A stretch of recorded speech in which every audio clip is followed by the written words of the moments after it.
Et l'invité du journal de TV5 Monde a le sourire, il s'appelle Camille Lacour. Bonjour. Vous êtes champion et recordman d'Europe du 100 mètres d'eau, champion d'Europe du 50 mètres d'eau, également médaillé d'or dans le relais 4x100 4 nages. Vous revenez donc couvert d'or sur 8 médailles d'or. Vous en avez 3, elles sont ici d'ailleurs sur ce plateau. Est-ce que vous réalisez aujourd'hui, alors que vous êtes revenu en France, l'ampleur de la performance autant collective qu'individuelle?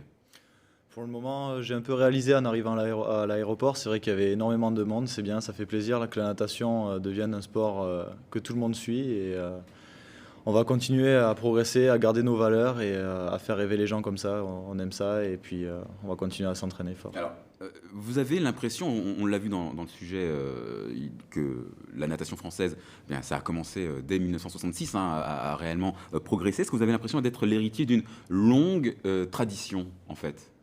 Je sais pas, je pense que ça a surtout commencé avec Laure Manodou qui a décomplexé toute la France, toute la natation française.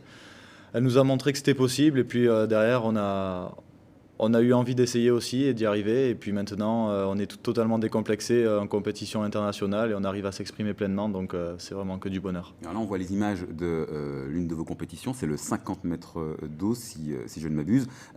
Qu'est-ce que vous ressentez à ce moment-là? À ce moment-là, je vois que je suis devant et je me sens très très rapide. Donc j'avais le record du monde dans un coin de la tête et j'essaye de tout donner pour faire la course la plus parfaite possible. Et puis à l'arrivée, je vois que j'arrive à 3 centièmes de ce record.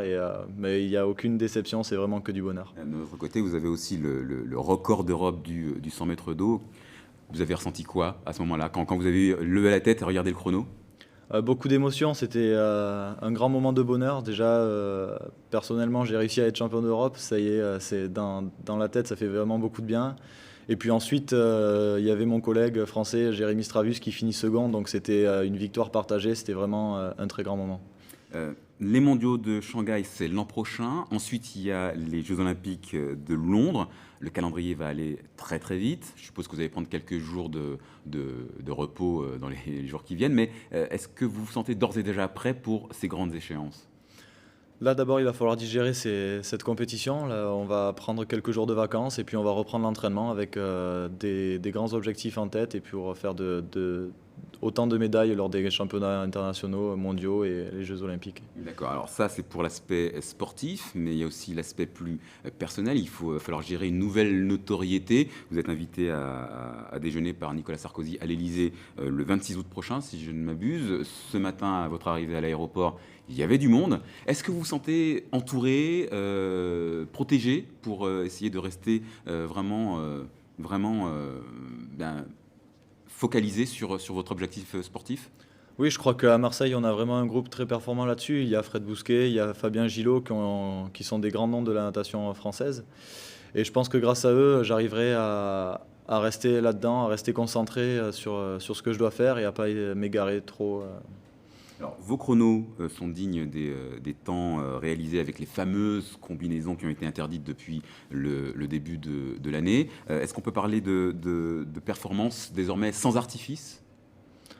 Je sais pas, oui, peut-être. C'est vrai que ces combinaisons ont changé la donne. Je pense que c'était toujours les meilleurs qui touchaient premier, mais les temps allaient beaucoup plus vite et c'était pas comparable avec l'ancienne génération des nageurs comme Alexander Popov ou de ces nageurs de cette envergure. Donc maintenant, on peut se comparer à eux, on sait ce que ça donne et puis c'est que du bonheur maintenant de prendre du plaisir en maillot de bain et puis tout le monde est pareil, quoi. Tout le monde est pareil, mais est-ce que ça va pas poser d'autres questions? Je pense bien entendu au dopage. Ouais, j'ai entendu des bruits comme quoi il y avait des suspicions. Des jaloux et des frustrés, il y en a toujours. Donc moi, j'ai aucun reproche à me faire. Je suis totalement clean. J'ai des valeurs. Et puis, si je peux pas respecter, si un jour j'ai envie de ne plus respecter ces valeurs, j'arrêterai le sport. Donc moi, je m'entraîne à Marseille. Ils peuvent venir me contrôler à tout moment. Il n'y a aucun problème là-dessus. Je suis clean dans ma tête et dans mon corps.